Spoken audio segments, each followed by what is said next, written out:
Welcome to Chandru maths. Indian ஏர்ஃபோர்ஸில் இருந்து Agniveer other than science சப்ஜெக்ட்டுக்கான ஓப்பன் ரேலி அனௌன்ஸ் பண்ணியிருக்காங்க. ஸோ இந்த ரேலிக்கு வந்து 12th இல்லைனா டிப்ளமோ கம்ப்ளீட் பண்ணியிருக்கக்கூடிய மேல் ஃபீமேல் 2 பேருமே அப்ளை பண்ணலாம். ஓகே, இதுக்கான ஹைட் வந்து 152 சென்டிமீட்டர் இருந்தால் போதுமானது. ஸ்பெக்ஸ் போட்டிருக்கவங்களும் இதுக்கு வந்து அப்ளை பண்ணலாம். இப்போ ரீசெண்டாக தான் வந்து பார்த்தீங்கன்னா இதே போஸ்ட்டுக்கு நார்மலாக அக்னிவீர் ரெக்ரூட்மெண்ட்டும் வந்துருந்துச்சு. அது ஓப்பன் ரேலி கிடையாது, ஆன்லைனில் அப்ளை பண்ணுற மாதிரி செலெக்ஷன். ஓகே, இப்போ இதுவும் வந்திருக்கு. ஸோ இது வந்து அதை விட கொஞ்சம் குயிக்கான ப்ராசஸாக இருக்கும். அதை விட இதில் வந்து ஒரே ஒரு ப்ராசஸ் மட்டும்தான். அதில் வந்து 2 ஸ்டேஜாக இருக்கும். ஃபஸ்ட்டு ஒரு எக்ஸாம், அடுத்து இன்னொரு எக்ஸாம் ஃபிசிக்கல் இருக்கும். இதில் வந்து ஒரே ஒரு எக்ஸாம், ஒரு வாட்டி ஃபிசிக்கல், அந்த மாதிரி தான் இருக்க போகுது. ஓகே, ஸோ இதுக்கு நீங்கள் வந்து அப்ளை பண்ண வேண்டிய அவசியம் கிடையாது. ஓப்பன் ரேலி அப்படின்னாலும் நீங்கள் டேரெக்டாக போய் அட்டன் பண்ணலாம். ஓகே, இந்த வீடியோவில் இந்த ரேலி ரிலேட்டடாக இருக்கக்கூடிய கம்ப்ளீட் டீட்டெயில் வந்து பார்க்க போகிறோம். எங்கே நடக்க போகுது, எந்த டேட்டில் நடக்க போகுது, அதுக்கு நீங்கள் என்ன டாக்குமெண்ட்ஸ்லாம் கொண்டு போகணும், எக்ஸாமுக்கான சிலபஸ் என்ன, அந்த சிலபஸை கம்ப்ளீட் பண்ணுறதுக்கான 30 டே ஸ்ட்ராட்டஜி என்ன, டைம் டேபிள் என்ன அப்படிங்கக்கூடிய டீட்டெயிலும் பார்க்க போகிறோம். வீடியோவை ஸ்கிப் பண்ணாமல் ஃபுல்லாக பாருங்கள். ஓகே, ஸோ இதுக்கு வந்து அன்மேரிடு மேல் ஃபீமேல் 2 பேருமே வந்து அப்ளை பண்ணலாம்.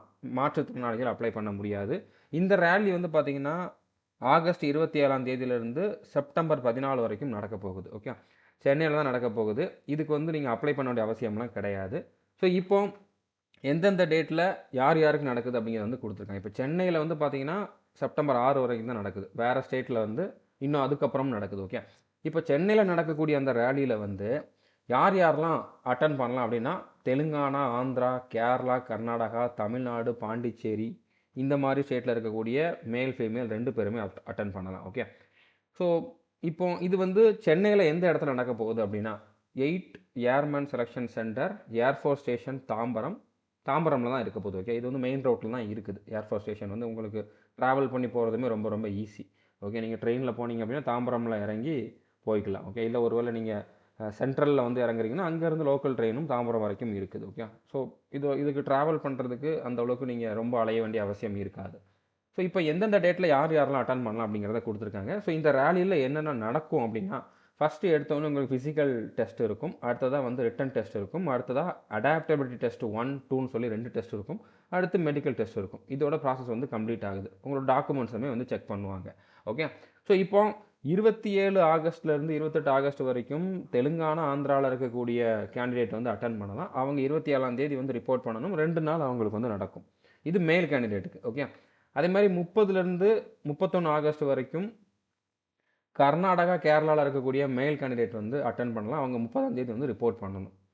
தமிழ்நாட்டுக்கு வந்து செப்டம்பர் 2ல் தான் ஸ்டார்ட் ஆகுது. ஓகே, நீங்கள் செப்டம்பர் 2ஆம் தேதி வந்து ரிப்போர்ட் பண்ணணும். செப்டம்பர் 2, 3 2 நாளும் நடக்கும். அப்போ நான் 3ஆம் தேதி போகலாமான்னு கேட்காதீங்க. ரிப்போர்ட் பண்ணுறது 2ஆம் தேதி தான், நடக்கிறது 2 நாள் நடக்கும். இந்த ப்ராசஸ் கொஞ்சம் லென்த்தாக இருக்கிறனால 2 நாள் கண்டக்ட் பண்ணுவாங்களா இருக்கும். ஓகே, அந்த மாதிரி இருக்கிறதுக்கு சான்சஸ் இருக்குது. பட் ஒரே நாளில் கம்ப்ளீட் பண்ணுறதுக்கு வாய்ப்பு இருக்குது. ஓகே, ஸோ 2ஆம் தேதி நீங்கள் வந்து ரிப்போர்ட் பண்ணணும். 2, 3 2 நாள் நடக்க போகுது. இது வந்து தமிழ்நாட்டில் இருக்கக்கூடிய மேல் கேண்டிடேட். தமிழ்நாடு மட்டும் இல்லை, Tamil Nadu, Lakshadweep, Andaman Nicobar, Puducherry including Yanam. Okay, so இந்த ஸ்டேட்டில் இருக்கவங்கலாம் வந்து இந்த டேட்டில் வந்து நீங்கள் ரிப்போர்ட் பண்ணி அட்டன் பண்ணிக்கலாம். டேரெக்டாக அங்கே போய் அட்டன் பண்ணிக்கலாம். அப்ளை பண்ண வேண்டிய அவசியம் கிடையாது. இப்போ ஃபீமேல் கேண்டிடேட் எல்லாருக்குமே எல்லா ஸ்டேட்டில் இருக்கவங்களுக்குமே வந்து ஒரே டேட் தான் கொடுத்துருக்காங்க. ஓகே, நீங்கள் வந்து 5ஆம் தேதி செப்டம்பர் 5ஆம் தேதி வந்து ரிப்போர்ட் பண்ணணும். 5, 6 2 நாள் வந்து நடக்கும். இது இப்போ சொன்ன இந்த எல்லா ஸ்டேட்டில் இருக்கக்கூடிய ஃபீமேல் கேண்டிடேட்டுக்குமே ஒரே நாளில் தான் நடக்க போகுது. ஓகே, ஸோ புரிஞ்சிருக்குன்னு நினைக்கிறேன். இதுக்கான டைம் வந்து பார்த்தீங்கன்னா காலையில் 6 மணிக்கு ஸ்டார்ட் ஆகும். நீங்கள் 10 மணி வரைக்கும் கூட போய்க்கலாம். ஓகே, அதுக்கு மேலே லேட்டாக போனீங்க அப்படின்னா அலோவ் பண்ண மாட்டாங்க. ஸோ காலையில் 6 மணிலேருந்து 10 மணி வரைக்கும் அலோவ் பண்ணுவாங்க. நீங்கள் சீக்கிரமாகவே போனீங்க அப்படின்னா உங்களோட ப்ராசஸ் வந்து குயிக்காகவே கம்ப்ளீட் ஆகிறதுக்கு வாய்ப்பு இருக்குது. ஸோ நிறைய பேர் வந்தாங்க அப்படின்னா கண்டிப்பாக 2 நாள் போகிறதுக்கு வாய்ப்பு இருக்குது. ஓகே, இப்போ இதுக்கான எலிஜிபிலிட்டி என்ன அப்படின்னா ஏஜ் லிமிட் வந்து இப்போ உங்களோட டேட் ஆஃப் பர்த் 1 ஜனவரி 2005க்கு அப்புறம் பிறந்தவங்களாக இருக்கணும். 1 ஜூலை 2008க்கு முன்னால் பிறந்தவங்களாக இருக்கணும். இந்த 2 டேட் இல்லைன்னா இந்த 2 டேட் நடுவில் உங்களோட டேட் ஆஃப் பர்த் இருக்குது அப்படின்னா நீங்கள் வந்து அப்ளை பண்ணலாம். நான் ஓபிசி, எஸ்சி, எஸ்டி எனக்கு ரிலாக்ஸேஷன் உண்டான்னு கேட்டிங்கன்னா ரிலாக்ஸேஷன் எதுவுமே கிடையாது. ஓகே, இப்போ இதுக்கான எலிஜிபிலிட்டி என்ன அப்படின்னா 12th நீங்கள் எந்த குரூப் படிச்சிருந்தாலும் எலிஜிபிள். ஓகே, அதில் மினிமம் 50% வந்து நீங்கள் வச்சுருக்கணும். ஓவராலாக 50% வச்சுருக்கணும். இங்கிலீஷ் சப்ஜெக்டில் மட்டும் தனியாக அதுலேயும் 50% வச்சுருக்கணும். ஓகே, அப்படி இல்லை நான் டிப்ளமோ முடிச்சிருக்கேன் அப்படின்னா டிப்ளமோவில் mechanical, electrical, electronics, automobile, computer science, instrumentation technology, information technology, இதை ஏதாச்சும் ஒரு குரூப்பில் வந்து நீங்கள் டிப்ளமோ முடிச்சிருந்தாலும் அப்ளை பண்ணலாம். ஸோ டிப்ளமோ முடிச்சிருந்தாலும் நீங்கள் ஓவராலாக 50% மேலே மார்க் எடுத்துருக்கணும். இங்கிலீஷ் சப்ஜெக்ட்டில் மட்டும் தனியாக 50% மேலே எடுத்துருக்கணும். ஓகே, புரிஞ்சுருக்குன்னு நினைக்கிறேன். இதுக்கு மேல் ஃபீமேல் 2 பேருக்குமே 152 சென்டிமீட்டர் ஹைட் இருந்தால் போதுமானது. ஃபீமேலுக்கு வந்து செஸ்ட் மெஷர் பண்ண மாட்டாங்க. நார்மலாக என்ன இருக்குதோ அதுலேருந்து 5 சென்டிமீட்டர் வந்து எக்ஸ்பான்ஷன் மட்டும் ஆகுதான்ட்டு செக் பண்ணுவாங்க. மேல் கேண்டிடேட்டுக்கு வந்து மினிமம் 77 சென்டிமீட்டர் செஸ்ட் இருக்கணும். அவங்களுக்குமே 5 சென்டிமீட்டர் வந்து எக்ஸ்பான்ஷன் ஆகணும். உங்களோட ஹைட்டு, ஏஜுக்கு ஏற்ற வெயிட்டை வந்து நீங்கள் மெயின்டைன் பண்ணணும். ஓகே. ஸோ அதே மாதிரி லேசிக் சர்ஜரிலாம் பண்ணியிருந்தால் அலோவ் பண்ண மாட்டாங்க. இதுக்கு ஸ்பெக்ஸ் போட்டிருந்தாலே அலோவ்டு தான் அப்படின்னா நீங்கள் லேசிக் சர்ஜரிலாம் எதுவும் பண்ண வேண்டிய அவசியம் தேவையில்லை. ஓகே. ஹியரிங் நார்மலாக இருக்கணும். அதே மாதிரி டென்டல் பாயிண்ட்ஸ் எல்லாமே கரெக்டாக இருக்கணும். நாக்னி இருக்கக்கூடாது, ஃப்ளாட் ஃபுட் இருக்கக்கூடாது, கலர் பிளைண்ட்னஸ் இருக்கக்கூடாது. அந்த மாதிரி நார்மலாக எப்போவுமே ஒரு ஆர்மி செலெக்ஷன்லையோ ஏர்ஃபோர்ஸ் செலெக்ஷன்லையோ மெடிக்கல் டெஸ்ட் எப்படி இருக்குமோ அந்த மாதிரி மெடிக்கல் டெஸ்ட் இதில் இருக்கும். ஸோ கண்ணாடி போட்டிருக்கவங்க இதுக்கு எலிஜிபிள்னு சொல்லியிருந்தேன். நீங்கள் ஸ்பெக்ஸ் போடாமல் உங்களோட கண்ணில் வந்து பார்த்தீங்கன்னா 2 கண்ணுலையுமே 6/12 வந்து பவர் இருக்கணும். ஓகே. இது வந்து டிஸ்டன்ட் விஷன் வந்து 6/12 வந்து இருக்கணும். அதுவே நீங்கள் கண்ணாடி போட்டிருக்கப்போ 2 கண்ணுலையுமே வந்து 6/6 வந்து இருக்கணும். ஸோ நீங்கள் வந்து ஸ்பெக்ஸ் யூஸ் பண்ணுறீங்க அப்படின்னா அதுக்கான ஸ்பெசிஃபிகேஷன் இதில் கொடுத்துருக்காங்க. இந்த அளவுக்குள்ளே தான் இருக்கணும் அப்படின்னு சொல்லிட்டு. ஸோ இதுக்கு கலர் பிளைண்ட்னஸ் இருக்கிறவங்க அப்ளை பண்ண முடியாது. ஓகே. நீங்கள் ஸ்பெக்ஸ் ஒரு வேளை யூஸ் பண்ணுறீங்க அப்படின்னா நீங்கள் ரேலி போகிறப்போ அதுக்கான சர்டிஃபிகேட், அதுக்கான ப்ரெஸ்கிரிப்ஷன் வாங்கிட்டு போயிருங்க. ஒரு ஐ டாக்டர்கிட்ட நீங்கள் யூஸ் பண்ணுற ஸ்பெக்ஸோட ஸ்பெசிஃபிகேஷன் இதுதான் அப்படின்னு சொல்லிட்டு ப்ரிஸ்கிரிப்ஷன் வந்து நீங்கள் டாக்டர்கிட்ட வாங்கிட்டு போகணும். அது நீங்கள் ரேலி போகிறதுக்கு 1 மந்த்துக்குள்ளே வாங்கின ஒரு ப்ரெஸ்கிரிப்ஷனாக இருக்கணும். ஓகே. ஸோ இது நீங்கள் வந்து மறந்துடாமல் கொண்டு போயிருங்க.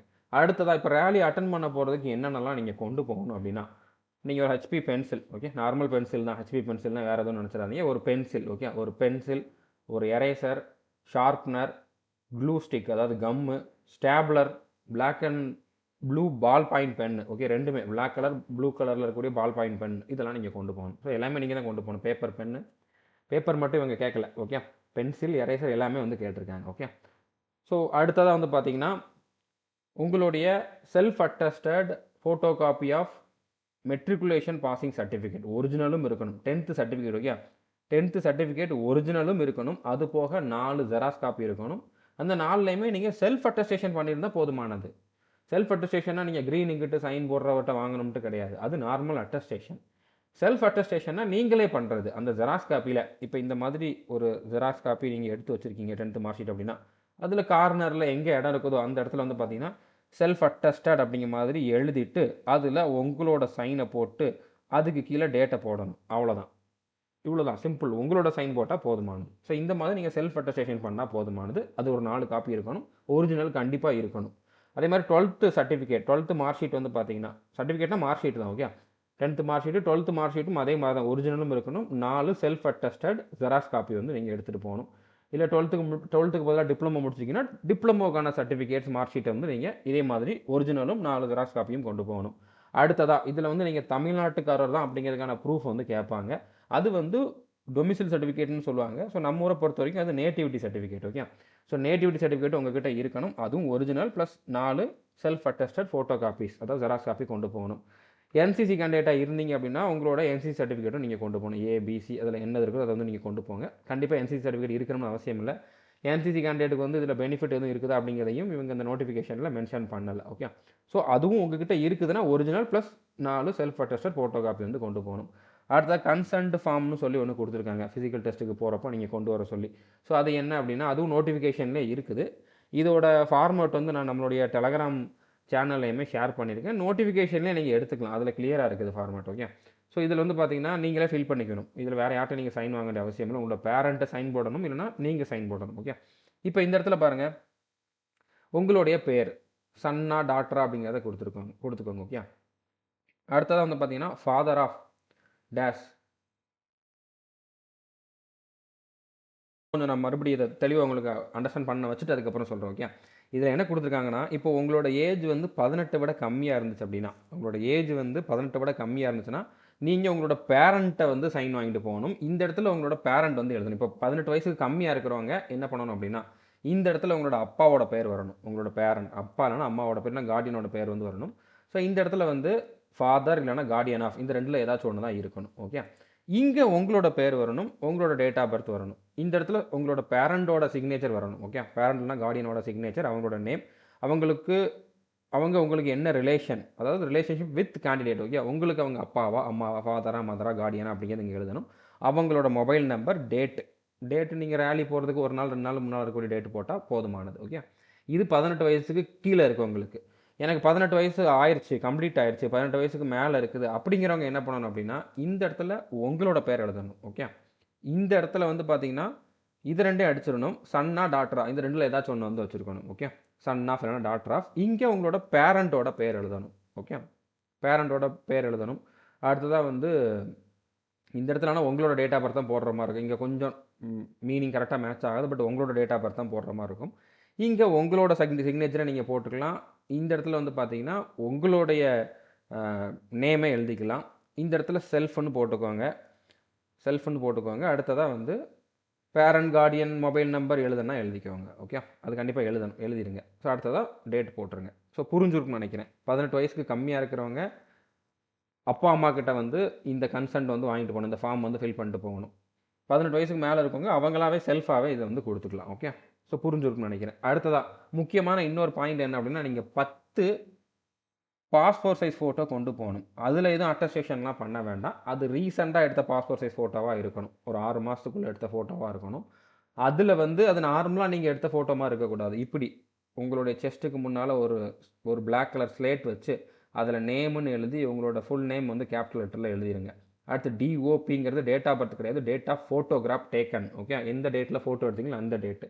அது நீங்கள் வந்து இப்போ ரீசெண்டாக ஒரு ஒன் மந்த்துக்கு உள்ளே இருக்கக்கூடிய நீங்கள் ரேலி போகிறதுக்கு 2 நாளைக்கு முன்னால் இருக்கக்கூடிய டேட்டு கூட போட்டுக்கோங்க.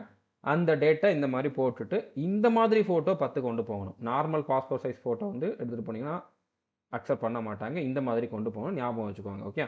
ஸோ பேக்ரவுண்ட் வந்து ஒயிட் கலர் இல்லைனா லைட் பேக்ரவுண்ட் இருக்கிற மாதிரி பார்த்துக்கோங்க. ஓகே. லைட் பேக்ரவுண்ட் கொடுத்துருக்காங்க. ஒயிட் இருக்கிறது ஓகே. வேறு என்ன இருந்தாலும் லைட் பேக்ரவுண்டாக இருக்கணும். ஓகே. புரிஞ்சுருக்குன்னு நினைக்கிறேன். இந்த ஃபோட்டோவுமே நீங்கள் நல்லா க்ளீன் ஷேவ் பண்ணி நீட்டாக இருக்கிற மாதிரி ஃபோட்டோ வந்து எடுத்துகிட்டு போங்க. ஓகே. அடுத்ததாக அடிஷ்னலாக உங்ககிட்ட எதுவும் ஸ்கில் இருக்குது, நீங்கள் வந்து இப்போ ஐடி ரிலேட்டடாக எதுவும் படிச்சிருக்கீங்க, இல்லைனா உங்ககிட்ட வந்து டிரைவிங் லைசன்ஸ் இருக்குது, இல்லைனா மெடிக்கல் ரிலேட்டடாக எதுவும் உங்ககிட்ட இருக்குது, எக்ஸ்ட்ரா எதுவும் உங்களுக்கு எக்ஸ்பீரியன்ஸ் இருக்குது, கேட்ரிங் தெரியும், வெல்டிங், டைப்பிங், அந்த மாதிரி ஸ்போர்ட்ஸு, இந்த மாதிரி வேறு எதுவும் எக்ஸ்ட்ரா ஸ்கில் உங்ககிட்ட இருக்குது அப்படின்னா அதுக்கான சர்டிஃபிகேட்டும் நீங்கள் original plus 4 self attested photo copy வந்து கொண்டு போயிருங்க. ஓகே. இதுக்கான லீவ் வந்து பார்த்தீங்கன்னா வருஷத்துக்கு 30 நாள் லீவ் கொடுப்பாங்க. நீங்கள் செலெக்ஷன் ஆயிருக்கீங்க அப்படின்னா வருஷத்துக்கு 30 நாள் லீவ் கொடுப்பாங்க. அடுத்து மெடிக்கல் லீவ் வந்து உங்களுக்கு எதுவும் ப்ராப்ளம் இருக்குது அப்படின்னா டாக்டர் எவ்வளோ சொல்கிறாரோ அவ்வளோ நாள் வந்து லீவ் கொடுத்துருவாங்க. இதில் வந்து பென்ஷன் கவருமே 48 லட்சத்துக்கு வந்து கொடுத்துருவாங்க. ஸோ அக்னிவீர் அப்படிங்கிறப்ப 4 வருஷம் சர்வீஸ் தான். இதில் நீங்கள் பெர்மனெண்ட்டாக இருக்க முடியாது. பட் இதில் நீங்கள் நல்லா பர்ஃபார்ம் பண்ணீங்க அப்படின்னா இதில் 100 பேர் செலெக்ஷன் பண்ணுறாங்க அப்படின்னா 100ல் 25 பேர், அதாவது 4ல் ஒரு பங்கு வந்து பார்த்தீங்கன்னா கன்ஃபார்ம் பண்ணிடுவாங்க. ஸோ நல்லா பர்ஃபார்ம் பண்ணுறீங்க அப்படின்னா பர்ஃபார்மன்ஸ் பேஸ் பண்ணி. ஓகே. ஸோ 4 வருஷத்தில் உங்களுக்கு சேலரி எவ்வளோ இருக்கும் அப்படிங்கிறது இதில் கொடுத்துருக்காங்க. மொதல் வருஷம் வந்து பார்த்தீங்கன்னா உங்களுக்கு ஒவ்வொரு மாதம் 30,000 சம்பளம், 2வது வருஷம் 33,000 சம்பளம், 3வது வருஷம் 36,500, 4வது வருஷம் ஒவ்வொரு மாதம் 40,000 சம்பளம் இருக்கும். அதில் உங்களுக்கு ஒவ்வொரு மாதம் உங்கள் கையில் கிடைக்கிறது எவ்வளோ தான், ரிமைனிங் அமௌண்ட்டை வந்து பார்த்தீங்கன்னா அக்னிவீர் கார்பஸ் ஃபண்டுன்னு ஒரு ஃபண்டில் வந்து கான்ட்ரிபியூட் பண்ணுவாங்க. அதுக்கு ஈக்குவலான அமௌண்ட்டை கவர்மெண்ட்டும் கான்ட்ரிபியூட் பண்ணுவாங்க. இப்போ 9,000 உங்களோட பேரில் இந்த ஃபண்டில் கான்ட்ரிபியூட் பண்ணுறாங்கன்னா இன்னொரு 9,000 கவர்மெண்ட் வந்து கான்ட்ரிபியூட் பண்ணுவாங்க. இந்த அமௌண்ட்டு மொத்தமாக 4 வருஷம் முடிக்கிறப்போ 5 + 5 ஒரு 10 லட்சமாக இருக்கும். அந்த 10 லட்சத்தையும் திருப்பி உங்கள் கையில் தான் கொடுக்க போகிறாங்க. ஓகே. அவங்க வச்சுக்க போகிறது கிடையாது. நீங்கள் 4 வருஷம் முடிச்சு வெளியில் வர்றப்போ உங்கள் கையில் கொடுத்துருவாங்க. நீங்கள் 4 வருஷம் முடிச்சதுக்கப்புறம் உங்களுக்கு அடுத்த ஆப்பர்ச்சுனிட்டி கிடைக்கிறதுக்கு டைம் ஆகும். நீங்கள் வேறு ஒரு எக்ஸாமுக்கு ப்ரிப்பேர் பண்ணலாம், இல்லைனா ஏதாச்சும் பிஸ்னஸ் பண்ணலாம். ஸோ செல்ஃபாக ஏதாச்சும் பண்ணணும்னா கூட கண்டிப்பாக உங்களுக்கு அந்த டைமில் வந்து ஒரு ஃபினான்ஷியல் சப்போர்ட் தேவை. அதுக்காக தான் இந்த அமௌண்ட் வந்து கொடுக்குறாங்க. ஓகே. ஸோ புரிஞ்சுருக்குன்னு நினைக்கிறேன். ஸோ இதில் நீங்கள் முடிச்சுட்டு வர்றப்போ உங்களுக்கு அக்னிவீர் ஸ்கில் சர்டிஃபிகேட்னு ஒன்று கொடுத்துருவாங்க. அது டிகிரிக்கு ஈக்குவலாண்டாக இருக்கும். ஓகே. அதை வச்சு நீங்கள் மற்ற எக்ஸாமுக்கு வந்து ட்ரை பண்ணிக்கலாம். அதே மாதிரி அக்னிவீர் இதில் இருந்து ரிட்டையர்ட் ஆகிட்டு வர்றவங்க, அதாவது 4 வருஷம் முடிச்சுட்டு வர்றவங்களுக்கு வந்து எக்ஸ் சர்வீஸ்மேன் அப்படிங்கக்கூடிய கோட்டாலாம் கிடையாது. ஓகே. எக்ஸ் அக்னிவீர் அப்படிங்கிற மாதிரி புதுசாக ஒன்று கொடுப்பாங்க. அதுக்கும் தனியாக நிறையா எக்ஸாமுக்கு வந்து கோட்டா உண்டு. இப்போ ரயில்வேல, அடுத்த சென்ட்ரல் ஆர்ம்டு போலீஸ் ஃபோர்ஸஸ்லாம் வந்து பார்த்தீங்கன்னா 10% வந்து அக்னிவீராக இருந்துட்டு வெளியில் வர்றவங்களுக்கு கொடுப்போம் அப்படிங்கிற மாதிரி சொல்லியிருக்காங்க. ஸோ ஃபஸ்ட்டு பேட்ச் வெளியில் வந்ததுக்கப்புறம் தான் அது வந்து தெரிய வரும் எந்தெந்த டிபார்ட்மெண்ட்டில் எவ்வளோ பர்சன்டேஜ் கொடுக்குறாங்க அப்படின்ட்டு. ஓகே. ஸோ இதுக்கான செலெக்ஷன் ப்ராசஸ் ஆல்ரெடி நம்ம பார்த்துட்டோம். ஸ்டார்டிங்லேயே ஃபிசிக்கல் டெஸ்ட் ஃபஸ்ட்டு இருக்கும், அடுத்து ரிட்டன் டெஸ்ட் இருக்கும், அடுத்து adaptability test. So physical test, written test பற்றி பார்க்கலாம். இப்போ அடாப்டபிலிட்டி டெஸ்ட் அப்படின்னா அது என்னன்னா அப்ஜெக்டிவ் டைப்பில் இருக்கும். இந்த 2 டெஸ்ட்டுமே வந்து உங்களால் வந்து இந்த ஃபோர்ஸில் தாக்கு பிடிக்க முடியுமா, உங்களோட மென்டல் ஸ்டேட்டஸ் எப்படி இருக்குது அப்படிங்கிறத செக் பண்ணுறது தான். ஓகே. ஸோ அந்த மாதிரி கொஷின்ஸாக இருக்கும், சிம்பிளாக தான் இருக்கும். இதில் ஃபஸ்ட்டு அப்ஜெக்டிவ் டைப் தான். 4 ஆப்ஷன் கொடுத்து தான் கேட்டிருப்பாங்க. ஒரு சிச்சுவேஷன் கொடுத்துட்டு அதில் நீங்கள் எப்படி ரியாக்ட் பண்ணுவீங்க அப்படிங்கிற மாதிரி கொஷின்ஸாக இருக்கும். ஸோ இதுக்கு நான் ஆல்ரெடி ஒரு வீடியோ போட்டிருக்கேன். ஓகே, ஆர்மிக்காக போட்டது அதான். நேவி, ஏர்ஃபோர்ஸ் எல்லாத்துக்குமே ஒரே மாதிரி தான் இருக்கும். ஓகே, ஸோ அந்த வீடியோ வந்து நீங்கள் பார்த்துட்டு போயிருங்க. சிம்பிளாக தான் இருக்கும். அந்த ஒரு வீடியோ பார்த்தாலே போதும். அடுத்து இதே இதில் வந்து பார்த்தீங்கன்னா அடாப்டிவிட்டி டெஸ்ட் 2 இருக்குது. அதில் வந்து உங்களுக்கு ஒரு ஒரு டாபிக் கொடுத்து அதை வந்து ப்ரெசென்ட் பண்ண சொல்லலாம். அதை வந்து நீங்கள் கொஞ்சம் நேரம் பேசுகிற மாதிரி இருக்கும் அதை பற்றி. அதுக்கப்புறம் அதே டாபிக் ரிலேட்டடாக நீங்கள் குரூப் டிஸ்கஷனும் பண்ணுற மாதிரி இருக்கும். அது நீங்கள் வந்து இங்கிலீஷில் தான் பண்ணணும். அதுக்காக நீங்கள் வந்து ரொம்ப ஃப்ளூவெண்ட்டாக இங்கிலீஷ் பேசணும்னு அவசியம் இல்லை. ஓரளவு உங்களால் பேச தெரிஞ்சிச்சு அப்படின்னா கண்டிப்பாக உங்களால் வந்து இதில் குவாலிஃபை ஆக முடியும். நான் இதுக்கு தனி வீடியோ போடுறேன். இப்போ ரீசெண்டாக இதுக்கு முன்னால் ஷார்ட் லிஸ்ட்டாக இருந்த நம்மளோட ஸ்டூடெண்ட்ஸுக்கு வந்து இப்போ அட்மிட் கார்டு வந்திருக்கு. அவங்களுக்காக நான் இன்னொரு வீடியோ ரெடி பண்ணிக்கிட்டு இருக்கேன். ஸோ நீங்களுமே அந்த வீடியோ பார்த்துக்கோங்க. உங்களுக்கும் சேம் தான். ஓகே, அடுத்து டாக்குமெண்ட் எல்லாமே செக் பண்ணுவாங்க. என்ன டாக்குமெண்ட்ஸ்லாம் கொண்டு போயிருக்கீங்களோ அதெல்லாமே செக் பண்ணுவாங்க. இதுக்கான என்ரோல்மெண்ட் லிஸ்ட் வந்து பார்த்தீங்கன்னா டிசம்பர் 1ல் ரிலீஸ் பண்ணிடுவாங்க. ஓகே, ஸோ உங்களுக்கு டிசம்பர்லேயே வந்து ட்ரைனிங் ஸ்டார்ட் ஆயிரும். ஓகே, ஸோ புரிஞ்சுட்டு ரொம்ப குயிக்கான ப்ராசஸ். இதுக்கான ஃபிசிக்கல் டெஸ்ட்டு எப்படி இருக்கும் அப்படின்னா 1.6 கிலோமீட்டர் ரன்னிங் மட்டும்தான். இதுவே நீங்கள் மேல் கேண்டிடேட்டாக இருந்தீங்க அப்படின்னா 7 நிமிஷத்தில் கம்ப்ளீட் பண்ணணும். ஃபீமேலாக இருந்தீங்கன்னா 8 நிமிஷத்தில் கம்ப்ளீட் பண்ணணும். ஸோ இது நீங்கள் குவாலிஃபை ஆனால் போதுமானது. ஸோ அடுத்ததாக இன்னும் ஒரு சில டெஸ்ட் இருக்குது. இதில் மெயினானது வந்து 1.6 கிலோமீட்டர் தான். மற்றதெல்லாம் சிம்பிள் தான். ஓகே, இது முடிச்சு 10 நிமிஷத்துக்கு அப்புறம் வந்து பார்த்தீங்கன்னா 10 புஷ்அப்ஸ் எடுக்கிற மாதிரி இருக்கும். அது 1 நிமிஷத்துக்குள்ளே எடுக்கணும். அது முடிச்சு 2 நிமிஷத்துக்கு அப்புறம் 10 சிட்டப்ஸ் எடுக்கிற மாதிரி இருக்கும். இதுவும் 1 நிமிஷத்துக்குள்ளே எடுக்கணும். அடுத்து 2 நிமிஷத்துக்கு அப்புறம் 20 ஸ்குவாட்ஸ் எடுக்கிற மாதிரி இருக்கும். இது வந்து மேலுக்கு. ஓகே, இதுக்கு 1 நிமிஷம் டைம் கொடுப்பாங்க. ஸோ இதுவே ஃபீமேலாக இருந்தீங்க அப்படின்னா ரன்னிங் முடிச்சு 10 நிமிஷத்துக்கு அப்புறம் வந்து பார்த்தீங்கன்னா 10 சிட்டப்ஸ், அதுக்கு வந்து 1 நிமிஷம் 30 செகண்ட்ஸ் வந்து டைம் கொடுக்குறாங்க. அதாவது 1.5 நிமிஷம் டைம் கொடுக்குறாங்க.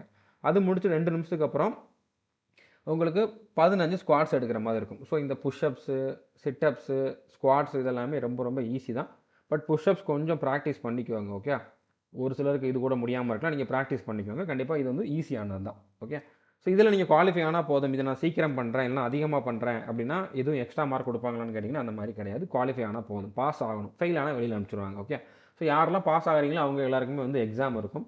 எக்ஸாமில் எப்படி இருக்கும் அப்படின்னு பார்த்தீங்கன்னா ராகான்னு சொல்லுவாங்க. அதாவது reasoning, aptitude, general awareness. Okay, மேத்ஸும் ரீசனிங்கும் ஜிகே கொஸ்டின்ஸும் சேர்த்து மொத்தமாக ஒரு 30 கொஷின் கேட்பாங்க. ஓகே, அடுத்ததாக வந்து பார்த்தீங்கன்னா இங்கிலீஷ்லேருந்து ஒரு 20 கொஷின் வந்து கேட்பாங்க. மொத்தமாக 50 கொஷின். 50 கொஷினுக்கு வந்து 45 நிமிஷம் டைம் கொடுப்பாங்க. இதில் நீங்கள் 43க்கு மேலே எடுக்கிறது பாசிபிள் தான். பட் தமிழ்நாட்டை பொறுத்த வரைக்கும் இவ்வளோ தேவையில்லை. ரொம்ப ரொம்ப கம்மியான கட் ஆஃப் தான் இருக்கும். ஓகே, இதில் ராகாவில் நீங்கள் 25 எடுக்கலாம். இங்கிலீஷில் 20 அவுட் ஆஃப் 20 எடுக்கலாம். பட் 18 அப்படிங்கிறது வந்து நான் டார்கெட்டாக கொடுத்துருக்கேன். இப்போ ஆல்ரெடி அக்னிவீருக்கு படிச்சுக்கிட்டு இருக்கிறவங்க, முன்னால் வந்து நோட்டிஃபிகேஷனுக்கு படிச்சுக்கிட்டு இருக்கவங்க இந்த டார்கெட் வச்சுக்கோங்க. இல்லை நான் எனக்கு இப்போ தான் இந்த மாதிரி ரேலி பற்றி தெரிய வந்துச்சு, நான் இப்போ தான் ஃபஸ்ட் அட்டன் பண்ண போகிறேன் அப்படிங்கிறவங்க வந்து பார்த்தீங்கன்னா நான் கொடுக்க போகிற அந்த 30 டே ஸ்ட்ராட்டஜியை வந்து ஃபாலோ பண்ணுங்கள். ஸோ இதில் வந்து இது எல்லாமே வந்து பார்த்தீங்கன்னா மல்டிபிள் சாய்ஸ் கொஷினாக தான் இருக்கும். கொஷின் லாங்குவேஜ் வந்து உங்களுக்கு இங்கிலீஷ், ஹிந்தி இந்த 2 லாங்குவேஜில் தான் இருக்கும். தமிழில் கொஷின்ஸ் இருக்காது. ஓகேவா? ஒரு கொஷினை கரெக்டாக அட்டன் பண்ணிங்க அப்படின்னா 1 மார்க்கு, தப்பாக அட்டன் பண்ணிங்க அப்படின்னா 0.25 மார்க் வந்து மைனஸ் ஆகும். ஸோ நெகட்டிவ் மார்க் இருக்குது. தெரியாத கொஷினை சும்மானாலும் அட்டன் பண்ணக்கூடாது. ஓகே, தெரியலன்னா அந்த கொஷினை ஸ்கிப் பண்ணிடணும். அதாவது அட்டன் பண்ணாமல் விட்டுறணும். அட்டன் பண்ணாமல் விட்டிங்கன்னா அதுக்கு 0 மார்க். ஓகே, இதுக்கு கட் ஆஃப் எவ்வளோ இருக்கும் அப்படின்னா இது வந்து ஓப்பன் ரேலிக்கான கட் ஆஃப் கிடையாது. நார்மலாக இப்போ அப்ளை பண்ணி கண்டக்ட் பண்ணக்கூடிய அந்த அக்னிவீருக்கான கட் ஆஃப். இப்போ நீங்கள் அப்ளை பண்ண போகிறது வந்து பார்த்தீங்கன்னா இப்போ நீங்கள் அட்டன் பண்ண போகிறது வந்து பார்த்தீங்கன்னா அதர் தன் சயின்ஸ் சப்ஜெக்ட் தான். இதுக்கு வந்து தமிழ்நாட்டுக்கு 12.5 மார்க் தான் இதுக்கு முன்னால் கட் ஆஃப் இருந்திருக்கு. ஸோ 50க்கு நீங்கள் ஒரு 20க்கு மேலே எடுத்தாலே கன்ஃபார்மாக செலெக்ஷன் ஆயிடலாம். ஸோ ரொம்ப ரொம்ப சிம்பிள். ஓகே, இதை எடுக்கிறது ரொம்ப ரொம்ப ஈஸியானது தான். ஸோ உங்களுக்கு சீக்கிரமாக ஒரு வேலைக்கு போகணும் அப்படின்னா இதை விட ஒரு பெஸ்ட்டான சான்ஸ் வந்து கிடையாது. இப்போ சிலபஸ் என்ன அப்படிங்கிறத பார்க்கலாம். இங்கிலீஷை பொறுத்த வரைக்கும் part of speech, English error spotting, அடுத்தது வந்து பார்த்தீங்கன்னா fill in the blank, active voice, passive voice, direct speech, indirect speech, passage reading, PQRS இதில் இருந்தெல்லாம் கொஷின் கேட்பாங்க. அடுத்து synonyms, antonyms, idioms, one word substitution, மிஸ்பல்ட்லாம் கேட்பாங்க. பட் இது எல்லாத்தையும் நான் வந்து உங்களுக்கு படிக்க சொல்ல போகிறது கிடையாது. ஓகே, வொக்காபுலரி மோஸ்ட் இம்பார்ட்டண்ட்டாக இருக்கிறது பார்க்க போகிறோம். கிராமரில் ஒரு 22 வீடியோஸ் மட்டும்தான் பார்க்க போகிறோம். ஏன்னா டைம் கம்மியாக இருக்குது. ஒரு மாதத்துக்குள்ளே நான் எல்லா சிலபஸும் கம்ப்ளீட் பண்ணுவேன், 50க்கு 50 எடுப்பேன்னு நினச்சிங்கன்னா அது முடியாது. ஓகே, பட் ஸ்மார்ட்டாக கம்மியாக படிச்சுட்டு போய் நம்மளால் வந்து போஸ்டிங் வாங்க முடிகிற அளவுக்கு படித்தா போதுமானது. அதை தான் நான் உங்களுக்கு டைம் டேபிளில் கொடுத்துருக்கேன். அடுத்து ராகா அப்படிங்கிறதுல வந்து பார்த்தீங்கன்னா ரீசனிங்கில் மட்டும் 15 கொஷின் கேட்பாங்க. ஆப்டிடியூட் அதாவது மேத்ஸில் 8 கொஷின் கேட்பாங்க. ஜென்ரல் நாலேஜில் 7 கொஷின் கேட்பாங்க. ஸோ மொத்தமாக இதிலேயே வந்து பார்த்தீங்கன்னா உங்களுக்கு 30 கொஷின். ஸோ இதில் நீங்கள் ரீசனிங் முடிஞ்ச அளவு 10க்கு மேலே எடுக்கிறதுக்கு பார்க்கணும். ஆப்டிடியூட்லேயுமே வந்து ஒரு 4லேருந்து 5க்கு மேலே எடுக்கிறதுக்கு பார்க்கணும். ஓகே, இங்கிலீஷ்லேயுமே வந்து 20க்கு ஒரு 10 கிட்ட நீங்கள் எடுத்துடலாம். ரீசனிங்கில் ஒரு 10ன்னு வச்சுக்கோங்க. மேத்ஸில் ஒரு 2ன்னு கூட வச்சுக்கோங்களேன். 2 அல்லது 3ன்னு வச்சுக்கோங்க. ஜிகேல கண்டிப்பாக ஒரு 2ஆச்சும் எடுக்க முடியும். 2 அல்லது 3ஆச்சும் எடுக்க முடியும். ஸோ 25 மார்க் நீங்கள் எடுத்தீங்கனாலே கன்ஃபார்மாக உங்களால் போஸ்டிங் வாங்க முடியும். ஓகே, ஸோ இப்போ காம்படிஷன் எந்த லெவலில் இருக்குதுன்னு பார்த்துக்கோங்க. இதில் நீங்கள் வந்து அட்டெண்ட் பண்ணாலே உங்களுக்கு வந்து அதுக்கான எலிஜிபிலிட்டி இருந்தாலே நீங்கள் செலெக்ஷன் ஆன மாதிரி தான். ஆனால் நீங்கள் ஃபிசிக்கலில் பாஸ் ஆகணும். இந்த எக்ஸாமுக்கு இவ்வளோ மார்க் எடுக்கிறதுக்கு ஒரு 30 நாள் நான் சொல்கிறத படிக்கணும். அதுவும் ரொம்ப அதிகமாக படிக்கணும் அப்படிங்கிற மாதிரிலாம் இல்லை. ஓகே. அடுத்ததா இந்த ராகாக்கான சிலபஸ் என்ன அப்படின்னு பார்த்தீங்கன்னா, ஜிகேவை பொறுத்த வரைக்கும் நீங்கள் ஸ்டாட்டிக் ஜிகே கரண்ட் அஃபேர்ஸ் மட்டும் பார்த்தாலே போதுமானது. அடுத்ததா ரீசனிங்கில் நிறையா டாபிக் இருக்குது. பட் எல்லாத்தையும் நான் வந்து உங்களுக்கு படிக்க சொல்ல போகிறது கிடையாது. எல்லாத்துக்கும் ரொம்ப டீப்பாகவும் படிக்க போகிறது கிடையாது. மேலோட்டமாக ஒரு சில டாபிக் மட்டும் படிச்சுட்டு போங்க, போதுமானது. ஓகே. அடுத்ததா மேத்ஸை பொறுத்த வரைக்கும் அரித்மெட்டிக் எல்லாமே இருக்குது. அட்வான்ஸ் மேத்ஸ்லேயும் ஒரு சில டாபிக் இருக்குது. ஓகே. ட்ரிக்னாமெட்ரி, அல்ஜீப்ரா, ஜாமெட்ரியிலேருந்தும் சிம்பிளான கொஷின்ஸ் கேட்பாங்க. அடுத்ததாக percentage, profit and loss, time and work இந்த மாதிரி உங்களுக்கு அரித்மெட்டிக் கொஷின்ஸும் இருக்கும். ஓகே. ஸோ இதுக்குமே நான் ஒரு சில வீடியோஸ் தான் கொடுக்க போகிறேன். அதை மட்டும் நீங்கள் படித்தா போதுமானது. உங்களால் போஸ்டிங் வாங்க முடியும். ஓகே. சிலபஸ் இவ்வளோ இருக்குது, நீங்கள் இன்னும் ஏன் கொடுக்கல அப்படிங்கிற மாதிரி கேட்டிங்கன்னா, அதுக்கான வீடியோஸ் நம்மக்கிட்ட இருக்குது. பட் டைம் கம்மியாக இருக்குது அப்படிங்கிறப்போ அதுக்கேற்ற மாதிரி நான் வந்து ஒரு ஸ்ட்ராட்டஜி வந்து ரெடி பண்ணியிருக்கேன். ஓகே. ஸோ நீங்கள் அதிகமாக ரொம்ப டீப்பாக படிக்கணும்னு அவசியம் இல்லை. கொஷின் ரொம்ப ரொம்ப ரொம்ப ஈஸியாக தான் இருக்கும். நெகட்டிவ் மார்க் மட்டும் வராமல் நீங்கள் பார்த்துக்கோங்க. நீங்கள் படித்ததுலேருந்து கேட்குற கொஷினை மட்டும் தெளிவாக அட்டன் பண்ணாலே கன்ஃபார்மாக உங்களால் போஸ்டிங் வாங்க முடியும். ஸோ இதுக்கான கோர்சஸ் அவைலபிளாக இருக்குதா அப்படின்னா கண்டிப்பாக அவைலபிளாக இருக்குது. நம்மளுடைய ஆல் இன் ஒன் கோர்ஸில் நீங்கள் ஜாயின் பண்ணணும். நம்மளுடைய ஆப்பில் சந்திரமாஸ் ஆப்பில் இருக்கக்கூடிய ஆல் இன் ஒன் கோர்ஸில் ஜாயின் பண்ணணும். கோர்ஸில் எப்படி ஜாயின் பண்ணணும்னு கேட்டிங்கன்னா, டிஸ்கிரிப்ஷனில் ஹவு டு ஜாயின் அவர் கோர்சஸ்ன்னு சொல்லி ஒரு வீடியோ கொடுத்துருப்பேன். அந்த வீடியோ பார்த்துட்டு அதில் சொல்கிற ப்ரொசீஜரை ஃபாலோ பண்ணி ஜாயின் பண்ணிக்கோங்க. ஸோ ஆல் இன் ஒன் கோர்ஸில் 2000க்கு அதிகமான வீடியோஸ் பிடிஎஃப் அவைலபிளாக இருக்குது. 1000க்கு மேலே practice test, topic wise practice test கொடுத்துருக்கோம். 1500க்கும் மேலே இந்த கோர்ஸில் படித்தவங்க செலெக்ஷன் ஆயிருக்காங்க. எல்லா கிளாஸுமே உங்களுக்கு வந்து தமிழில் தான் டீச் பண்ணியிருப்போம். கண்டென்ட் வந்து தமிழ், இங்கிலீஷ் 2 லாங்குவேஜ்லையுமே இருக்கும். பேசிக்கில் இருந்து தான் டீச் பண்ணியிருப்போம். நீங்கள் ஒரு பிகினராக இருந்தாலும் கண்டிப்பாக அண்டர்ஸ்டாண்ட் ஆகும். இந்த ஒரு கோர்ஸில் 35க்கு அதிகமான எக்ஸாமுக்கான சிலபஸ் அவைலபிளாக இருக்குது. ஒரு வாட்டி இதில் ஜாயின் பண்ணிட்டு நீங்கள் எல்லா எக்ஸாமுக்கும் இந்த கோர்ஸை யூஸ் பண்ணிக்கலாம். ஸோ கோர்ஸுக்கான ஃபீஸ் வந்து பார்த்தீங்கன்னா 1499 ஒன் டைம் பே பண்ணிங்க அப்படின்னா 3 இயர்ஸுக்கு வந்து இதில் வேலிடிட்டி உண்டு. ஓகே. இப்போ ஆல் இன் ஒன் கோர்ஸில் ஜாயின் பண்ணிவிட்டு எந்த ஃபோல்டரை ஃபாலோ பண்ணணும் அப்படின்னா, அதை ஓப்பன் பண்ணிவிட்டு, அதாவது all in one course open பண்ணிவிட்டு அக்னிவீர் அப்படிங்கக்கூடிய இந்த ஃபோல்டர் ஓப்பன் பண்ணுங்கள். அதில் ஏர்ஃபோர்ஸுங்கிற ஃபோல்டர் ஓப்பன் பண்ணுங்கள். அதில் வந்து ஓப்பன் ரேலின்னு ஒரு ஃபோல்டர் கொடுத்துருப்பேன். அதில் ஃபஸ்ட்டு எடுத்தோடனே 30 டே டைம் டேபிள் தான் கொடுத்துருப்பேன். ஸோ அந்த டைம் டேபிள் படி நீங்கள் வந்து ஃபாலோ பண்ணாலே போதுமானது. அதிலே வந்து பார்த்தீங்கன்னா reasoning, grammar, vocabulary, general studies, maths எல்லாத்துக்குமே வந்து தனித்தனி ஃபோல்டர் கொடுத்துருப்பேன். அந்த ஃபோல்டரில் இருக்கக்கூடிய வீடியோஸை இந்த டைம் டேபிள் படி நீங்கள் கம்ப்ளீட் பண்ணாலே போதுமானது. ஓகே. கம்மியான டார்கெட் தான் கொடுத்துருக்கேன். அதனால் இதையுமே வந்து கம்மி பண்ணுங்கன்னு கேட்டிங்கன்னா உங்களால் செலெக்ஷன் ஆக முடியாது. ஓகே. இப்போ 30 நாளுக்கான டைம் டேபிள் என்ன அப்படிங்கிறத பார்க்கலாம். டைம் டேபிளில் உங்களுக்கு வந்து கரண்ட் அஃபேர்ஸ் கொடுத்துருப்போம். ஓகே. கரண்ட் அஃபேர்ஸ் வந்து நீங்கள் டாப் 100 மட்டும் பார்த்தா போதும். டாப் 100 கரண்ட் அஃபேர்ஸ் மட்டும் பார்த்தா போதுமானது. டைம் டேபிளில் இன்க்ளூட் பண்ணல. பட் நீங்கள் வந்து டெய்லி ஒரு வீடியோ அப்படிங்கிற மாதிரி பார்த்துக்கோங்க. ஓகே. இது மொத்தமாகவே வந்து பார்த்தீங்கன்னா 7 வீடியோ தான் பார்க்க போகிறீங்க. டாப் 100 கரண்ட் அஃபேர்ஸ்னு சொல்லி நம்மளுடைய கோர்ஸ்லேயே கொடுத்துருப்போம். இப்போதைக்கு வந்து பார்த்தீங்கன்னா மார்ச் வரைக்கும் கொடுத்துருப்போம். ஓகே. அடுத்தடுத்த மந்த்துக்குள்ளது வந்து சீக்கிரமாகவே அப்லோட் பண்ணிடுவோம். எக்ஸாமுக்கு முன்னால் கண்டிப்பாக அப்லோட் பண்ணிடுவோம். அப்லோட் பண்ண பார்த்துக்கோங்க. ஒரு மாதத்துக்கு ஒரு வீடியோ. அந்த ஒரு வீடியோவில் முக்கியமான 100 கொஷின்ஸ் மட்டும்தான் இருக்கும். அதை மட்டும் நீங்கள் ஃபாலோ பண்ணாலே போதுமானது. ஓகே. ஸோ அடுத்ததாக இதுக்கான டைம் டேபிள் என்ன அப்படிங்கிறத பார்க்கலாம். இப்போ டே 1 பொறுத்த வரைக்கும் மேத்ஸில் சிம்பிளிஃபிகேஷன் 1 பார்க்கணும், ஃபஸ்ட்டு வீடியோ. ரீசனிங்கில் லெட்டர் சீரிஸ் பார்க்கணும். ஸ்ட்ராட்டஜிக்கில் ஒரு வீடியோ பார்க்கணும். இங்கிலீஷில் கிராமரில் ஒரு வீடியோ பார்க்கணும். இந்த மாதிரி நீங்கள் வந்து கண்டினியூ பண்ணிக்கிட்டே வாங்க. 30 நாள் நான் கொடுத்துருக்கக்கூடிய இந்த டைம் டேபிளை ஃபாலோ பண்ணிங்கன்னா கண்டிப்பாக அட்லீஸ்ட் 30 மார்க்குக்கு மேலேயாச்சும் எடுக்கலாம். ஓகே. ஆனால் 12, 13 மார்க் தான் ஃபைனல் கட் ஆஃபாகவே இருக்கும். இவ்வளோ இடத்துல நீங்கள் செலெக்ஷன் ஆகிறதுக்கு பாசிபிலிட்டி இருக்குது. இப்போ 30 அப்படிங்கிறப்போ கன்ஃபார்மாக 100% உங்களால் வந்து இதில் செலெக்ஷன் ஆக முடியும். ஓகே. ஸோ நம்பி இதை மட்டும் நீங்கள் ஃபாலோ பண்ணாலே போதுமானது. இது வரைக்கும் நம்ம சேனலை நீங்கள் சப்ஸ்கிரைப் பண்ணாமல் இருந்தீங்க அப்படின்னா சப்ஸ்கிரைப் பண்ணிவிட்டு பெல் ஐக்கானை கிளிக் பண்ணி வச்சுக்கோங்க. All the best. தேங்க்யூ.